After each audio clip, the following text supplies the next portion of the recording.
Hi అండి, welcome back my channel. నేను మీ Lakshmi vlogs. ఈరోజు వీడియో వచ్చేసి కాకరకాయ ఎల్లిపాయ కారం అండి. ఒక వీడియోలో కాకరకాయ ఉల్లి కారం చూపించాను, ఈ వీడియోలో కాకరకాయ ఎల్లిపాయ కారం చూపిస్తున్నాను. ఈ కాకరకాయ ఎల్లిపాయ కారం ఎంతమందికి ఇష్టం అండి? వీడియోలోకి వెళ్దాం. ఈ కాకరకాయ ఎల్లిపాయ కారం ఎలా చేసుకోవాలో చూద్దాం. ముందుగా కాకరకాయలు చిక్కు తీసుకొని శుభ్రంగా వాష్ చేసుకోవాలి. పైన గగ్గర తీసుకోవాలి. ఒక రకంగా తీస్తే సరిపోద్ది, నీట్గా తీయాల్సిన అవసరం లేదు. కొంచెం గగ్గర ఉన్నా కానీ షుగర్ పేషెంట్లకి మంచిది హెల్త్కి. ఇలా వాష్ చేసుకొని చిన్న చిన్న ముక్కలుగా కట్ చేసుకోవాలి. పక్కన తొడియాలు తీసేసి ఇలా కట్ చేసుకొని పక్కన పెట్టుకోవాలి.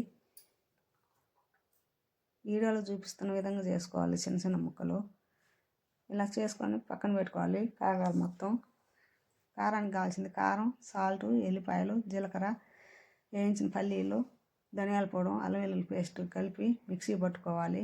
సాల్ట్ టేస్ట్కి తగ్గట్టు చూసుకొని వేసుకోవాలి. పక్కన పెట్టుకోవాలి. మనం ఎల్లిపాయ కారం పోపు పెట్టుకుందాం. పోపు దినుసులు వేసుకొని పోపు దినుసులు వేగంగానే మనం కట్ చేసి పెట్టుకున్న ఈ కాకరాయ ముక్కలు వేసుకొని వేయించుకుందాం. ఈ కాకరాయ ముక్కలు కొంచెం పచ్చి పచ్చిగా తీసుకుంటేనే టేస్ట్ బాగుంటుంది. మరీ కరకరలాడేటట్టు తీసుకుంటే బాగోదు. షుగర్ పేషెంట్లకైనా మామూలు విడి మనుషులకైనా దేనికైనా మంచిదే. ఇక మగ్గిపోయినాయండి, కారపొడి వేసాను, కలుపుకోవటమేగా. ఇంతేనండి కాకరకాయ ఎల్లిపాయ కారం.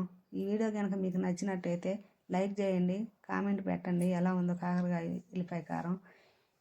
మన ఛానల్ కొత్తగా చూస్తున్న వారైతే సబ్స్క్రైబ్ చేసుకోండి. అలాగే ఇంకో మంచి వీడియోతో మీ ముందుకు వస్తానండి. అంతవరకు సెలవు, బాయ్.